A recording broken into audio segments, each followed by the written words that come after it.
In 2025, grocery shopping has become a major burden for many Americans. Weekly bills keep rising, but income does not. Many families have to cut back on meals, switch their main dish to instant noodles, or even skip meals to save food for their children, something they had never considered before. President Trump promised to lower the price of goods during his campaign, but has that promise become a reality? Sure, there is a lot more increase in many products. I work 40, 60 hours a week just to pay for groceries. There are some things I might have to give up these days, man. This video does not represent any individual or organization, nor is it intended to intimidate. Rather, it shares the experiences of millions of ordinary Americans who are most affected by the current food price crisis. If you have ever sighed at an empty shelf or hesitated over a meal you used to never think twice about, then this video is for you. Are you ready? We will begin with the first group. In the past, old age was considered a time to rest and enjoy the last years of life in peace. But with food prices in 2025, many elderly Americans are forced to make difficult decisions. Between meals and medication, Mr. Joe Karp in Pennsylvania has only 11 cents left in his SNAP account, which is his lifeline as a senior citizen on a fixed income. He used to make about $1,800, 0 cents a month from Social Security, but now he goes to the market with a list so minimal that it couldn't be shorter. He only buys meat and fresh milk when it's heavily discounted. According to data from the Department of Labor, food prices in the U.S. have increased by nearly 25% compared to 3 years ago. But Social Security only gradually rises in line with the cost of living and doesn't keep up with the real world. Many older people now have to count every penny at the register. They worked their entire lives, paid taxes diligently, and now have to rely on food stamps, food banks, or charity meals to get by. Some even have to go back to part-time work. However, not everyone at 75 still has the health to stand at a counter or drive a delivery truck. If Social Security benefits are reduced or stay the same in the years to come, millions of elderly people may have to choose between buying necessary medications or eating healthily. Work incident. She weighed only 34 kg and was unable to walk. She said that when she first arrived at the food bank, people surrounded her and said, "We have to fatten you up." That was a warm, compassionate feeling that she couldn't find anywhere else. But now Sue is worried because she believes that many lives will be destroyed without that government support. Do you see your parents or grandparents in that story? Try to imagine working your entire life and then not having enough money to eat properly at the end. Is that the nation rewards those who have dedicated their entire lives with an income of less? A mother in Phoenix said, "I can barely afford to eat these days." President Trump said that the new tariffs are necessary because of the economic emergency, but consumers will be the ones who directly suffer when the prices of imported goods from Mexico, like fruits, vegetables, beer, and tequila, or agricultural products from Canada, like beef, pork, potatoes, and grains, skyrocket. Many households with both spouses working hard find that their low wages are not enough to keep up with the skyrocketing food prices. It is not the American way, in my opinion, to work only to pay your bills and buy food and groceries.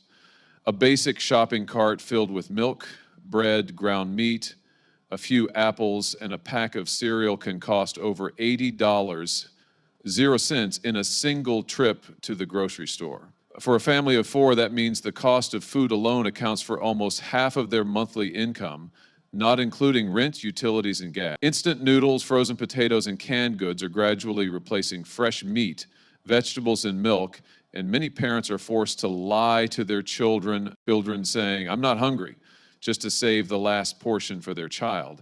It seems like this is no longer a story about poverty, but about a generation of parents who are powerless in their own kitchens, and many families are learning to adapt on their own while waiting for more practical policies from the government. They choose to shop at local markets where prices are lower than supermarkets, and some mothers properly stock up on food to avoid waste. Have you ever seen a family have to replace meat with instant noodles for a whole week? Have you ever seen a father discreetly return the last item at the checkout because the bill exceeded the budget? That feeling is really difficult to describe. Many veterans rely on Veterans Affairs benefits, which range from $1,200.00 to $2.00 per month, depending on their circumstances and level of impact. However, with food prices rising by an average of 11 to 15%, many veterans are forced to choose between cutting back on their meals, substituting canned goods for fresh food, or turning to local charities. If VA or SSA benefits are reduced, it would be extremely difficult for these veterans. Many veterans live alone without a support system and are at high risk of homelessness because they cannot afford to support themselves in the current economy. One veteran who served in Afghanistan and now lives alone in Indiana shared, "I was trained to survive on the battlefield, but no one trained me on how to survive in a supermarket where everything is unaffordable." Many veterans also share that they don't need anyone to applaud or thank them. All they hope for is a regular meal, a warm kitchen, and a society that remembers them after they are gone. Since 2025, some nonprofit organizations have established food pantries exclusively for veterans, offering free or inexpensive food. Some states are also considering food subsidy policies for low-income veterans, but the progress is still very slow. However, perhaps the solution lies not only in policy, but also in the belief that those who once served on the front lines should not be forgotten at the back. We wonder if we live in a society where the most courageous people can now become the most vulnerable. Does something need to change? No one believes that in the middle of America, the richest nation in the world, there are places where people cannot. In Chicago, for instance, entire neighborhoods lack grocery stores or supermarkets selling fresh food, so many people must travel 30 to 50 minutes just to get to a store that sells fresh vegetables or meat. However, not everyone has a car or enough money for gas, and if you are an elderly person living alone or caring for small children, that distance feels like an insurmountable wall. The U.S. Department of Agriculture reports that over 19 million Americans currently live in what is known as a food desert. Demonstrates that living in a food desert not only makes life difficult, but can even shorten a person's lifespan. We discovered that the life expectancy was the lowest in the so-called food desert. For instance, there are only 4 full-service grocery stores in 2 neighborhoods of Washington, D.C., with approximately 100,000 residents. To get your stuff, you have to go to a convenience store or 7-Eleven, which isn't particularly healthy. Many people are forced to rely solely on convenience stores that only have instant noodles, chips, canned goods, and soft drinks. Eating whatever is available has increased the risk of diabetes and cardiovascular diseases and malnutrition. Even in the wealthiest nation on earth, social activists are urging the government to do more to help this generation and the next get access to fresh, wholesome food. They stress that eating well not only helps children focus better, learn better, and develop more fully, but also that healthy food also helps them learn better. Some cities, like Baltimore, Detroit, and Dallas, have begun implementing mobile markets that bring fresh fruits and vegetables to food desert areas via buses, containers, or collaborations with nonprofit organizations. Some communities have established urban food gardens on vacant land, but they need more. It is a fact that not everyone in California, Hawaii, or Alaska is wealthy. In fact, many workers, teachers, retirees, and even young families are being impacted by the exorbitant costs of food. According to a report by the Bureau of Economic Analysis, states like Hawaii, Alaska, California, New York, and Massachusetts are leading the list of places with the highest food costs in the country. While new tariffs are being imposed, the people of New York are facing a storm of rising food prices. Perhaps rather than asking if they are trying, we should ask what we have done to ensure that everyone can purchase a healthy meal without leaving their neighborhood, their wallets. But it is also negatively impacting their health. According to a recent survey, 86% of New Yorkers are severely affected by the fact that food prices are rising faster than their wages, and 53% have had to take on more debt in the last year simply to provide for their families. In Honolulu, a bottle of fresh milk can cost up to $6.00 to $7.00, while in San Francisco, a bag of organic vegetables can cost twice as much as in the southern states. And in Anchorage, Alaska, where almost all goods are imported, meat prices can surpass 150% of the national average. An elementary school teacher in Los Angeles shared, "I never thought there would come a day when I would have to divide a 5 kg bag of rice to last the whole month I'm not unemployed. Perhaps it's because I'm living in the wrong state." Her story is not unique. It is the reality for millions of middle-class Americans who are neither rich enough to live normally nor poor enough to qualify for assistance as food bills become more and more outrageous. Her story is not unique. It is the reality for millions of middle-class Americans who are not poorer. If you live in a state where food prices are high, you will understand that it's not that you don't know how to save money, but rather that every item makes you haggle with yourself. Some states have implemented local poverty adjustment policies to increase food assistance in high-cost areas, and many nonprofit organizations in California, New York, and Hawaii have set up food co-op systems that allow residents to purchase goods at a reduced cost. However, perhaps America should consider whether it is acceptable to live in this state and whether the system will recognize our right to a decent living. People who work in education, engineering, public service, or small businesses diligently work hard, pay their taxes in full, and hope to raise their children, pay their rent on time, and save a little for old age. However, the middle class is also feeling the effects of the price storm right in the supermarket. According to a Pew Research survey, more than 51% of middle-class American households reported that they have had to lower the quality of their meals in order to compensate for skyrocketing food prices. In the past, they were the backbone of the country.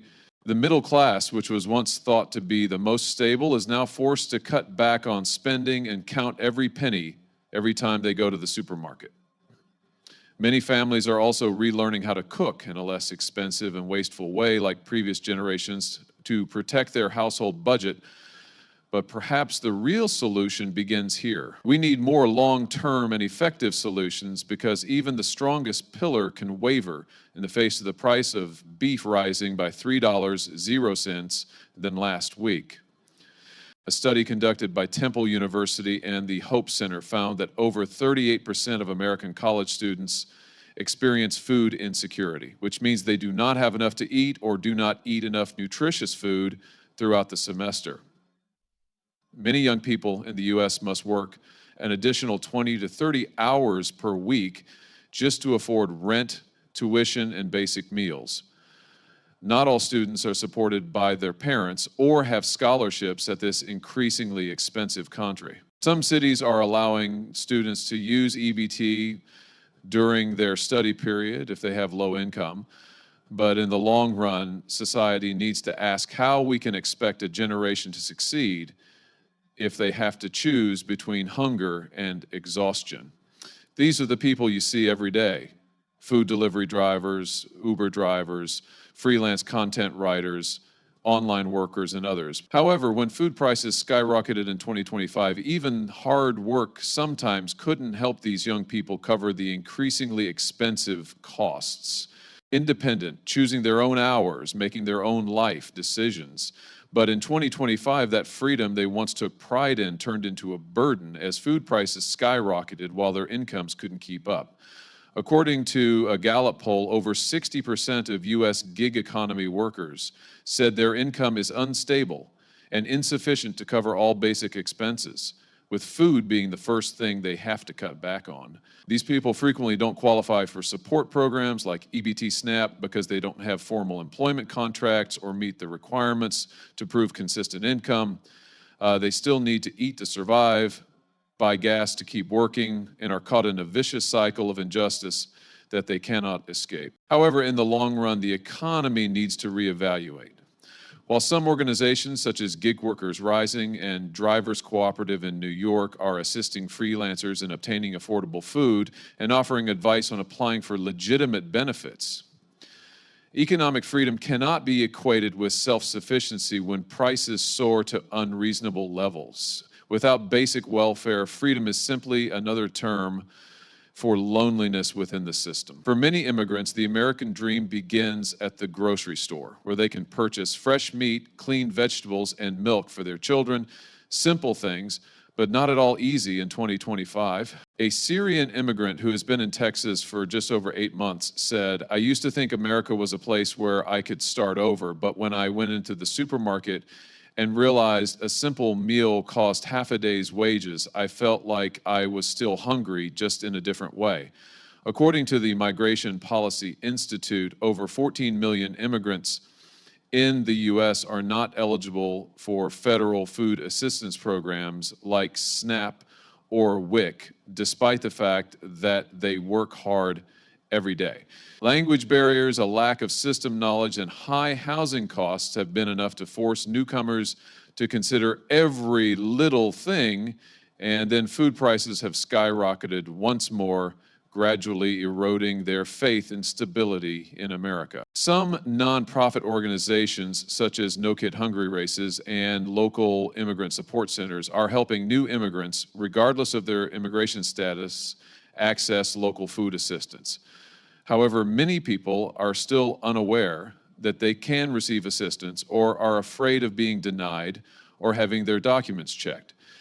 Perhaps the first thing we need to do is not to give them food, but to give them the feeling that they are not being left out in a country they are trying to call their new homeland.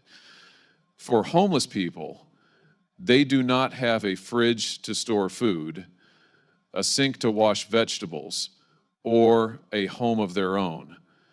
The only thing they may be looking forward to are the charity meals. The National Alliance to End Homelessness reports that in 2025, there were over 700,000 homeless people in America, the highest number in 20 years. Of these, over 40% are elderly veterans or people with underlying health conditions, making them the most vulnerable to rising food prices. In reality, many shelters are overcrowded and public kitchens are running out of money due to skyrocketing food prices, leaving thousands of people hungry despite queuing from early in the morning. A 54-year-old woman living in a van in Sacramento, California said, "I used to work as a cleaner, lost my job, then lost my home. Now to have a normal meal, I have..." People like you do not show up in the financial reports or the food pricing policies, but they are lining up every day for one simple reason: survival. Organizations like Feeding America, World Central Kitchen, and Homeless Outreach Program are working hard to open more emergency food distribution points in areas with high populations of homeless people. Perhaps it is time for society to not only figure out how to feed them, but also to ask why there are still people who go hungry in silence in a country full of supermarkets and surplus food. These individuals could be your neighbors, the delivery person, the cashier, or the child in your child's classroom.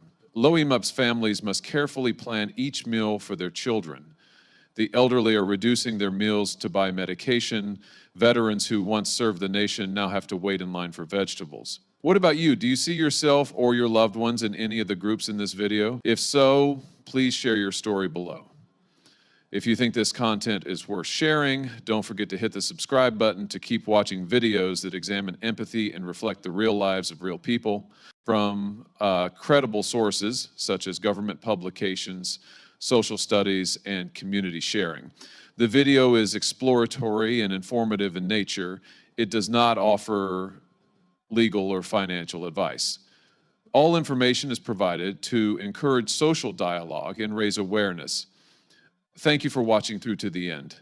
I hope to see you in the next videos.